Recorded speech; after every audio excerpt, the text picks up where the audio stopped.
Hammer Rajani करे में नाराणी रे। ई तो भूमि ऊपर डगला भरती रे।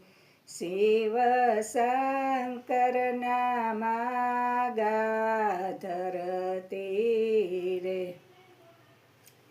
ત્યાંથી ને જાનું ચલાવ્યું ને આવી છે વાડિયું મોજાર. વાડીના મારીડાએ પૂછ્યું યસુરી જાન કોની જાય. જાનું આવે રે શંભુનાથની શિવ શંકર પોઠીએ યસવાર. ગરવા ગુણાપત દિયો મુજને વા.